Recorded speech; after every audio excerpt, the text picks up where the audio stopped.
La guerra siempre ha estado presente en la historia de la humanidad, y para algunos pueblos del pasado, la guerra representaba la manifestación de las influencias divinas en nuestro mundo.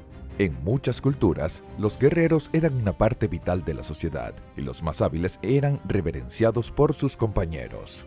Pero hubo casos en los que incluso los guerreros más respetables perdieron el autocontrol durante las batallas y asumieron un comportamiento animalista que asustaba incluso a sus compañeros. Ser parte de una batalla en la antigüedad fue una experiencia aterradora. Se necesitaba mucho valor para enfrentarse a lanzas, hachas, flechas y espadas. Para ayudar a los guerreros a mantenerse firmes en la lucha, se realizaban rituales de preparación antes del combate. En estos rituales era común que algunos guerreros vistieran pieles de animales, como lobos y osos, y así creían que recibirían la fuerza y el coraje de estos animales. Junto con el uso de las pieles, los guerreros realizaron danzas de guerra para preparar la mente y el cuerpo para enfrentar la lucha que se avecina. Y fue a partir de esta combinación de elementos naturales y psicológicos que los berserkers emergieron. Los informes de guerreros que entran en un estado de furia descontrolada están presentes en diferentes culturas, pero fue durante la era vikinga que el término berserker se hizo popular. Los berserkers eran guerreros nórdicos muy presentes en la cultura vikinga, siendo principalmente adeptos al culto del dios Odín. No hay una traducción exacta para la palabra berserker y se puede traducir como piel de oso.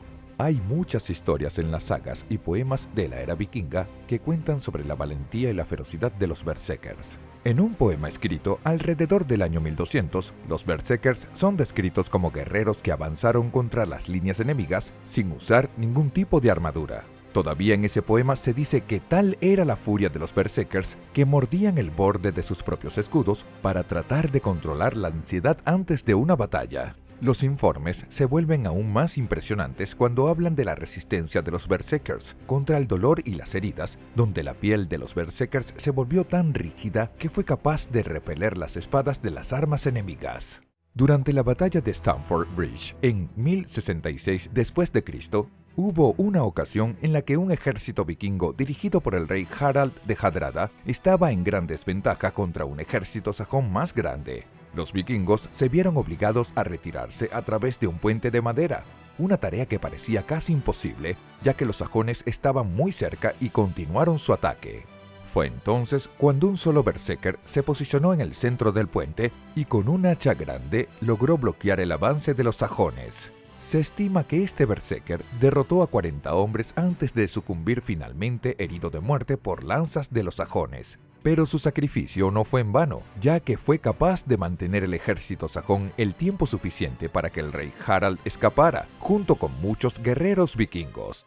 Los berserkers eran considerados soldados especiales que eran usados en momentos específicos de la batalla. Una de las opciones era enviar a los berserkers contra el muro de escudos del enemigo, y así avanzarían sin miedo a la muerte, rompiendo los escudos y creando una abertura para los guerreros que venían detrás de ellos. Otra forma de aprovechar la agresividad de los berserkers era mantenerlos en la retaguardia, y cuando las fuerzas del ejército enemigo estaban ocupadas en el muro de escudos, los berserkers avanzaban repentinamente y causaban grandes daños en la batalla.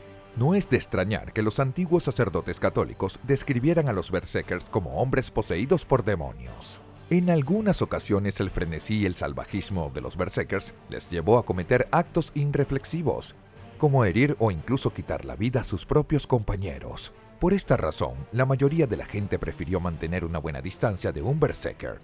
Aprovechando esta incomodidad de los berserkers, los reyes y señores de Escandinavia solían elegir a los mejores berserkers para que fueran sus guardianes personales. Ser un berserker significaba aceptar una vida corta con un final abrupto. Muchos berserkers murieron al principio de la batalla, ya que el furioso ataque no siempre tuvo el efecto esperado. Un grupo de soldados bien entrenados podría enfrentarse a los berserkers, eliminando así gran parte de su eficiencia. Otro factor que podía acortar la vida de un berserker era una falta de equilibrio mental, ya que muchos no podían comportarse con normalidad en su vida diaria, metiéndose en peleas violentas y a menudo sin ningún motivo. Las leyendas nórdicas cuentan que los berserkers, después de vivir solos en el bosque, se convirtieron en verdaderos osos y por lo tanto estaban condenados a vivir el resto de sus vidas como animales salvajes. No está claro qué causó tal incontrabilidad y violencia en el comportamiento de los berserkers. Las teorías van desde el uso de bebidas alucinógenas y plantas hasta un estado de trance autoinducido durante los rituales en honor al dios Odín. El hecho es que la fama de estos guerreros se extendió por todo el mundo, sirviendo de inspiración para las más divertidas historias y eternizando la imagen de los temibles berserkers.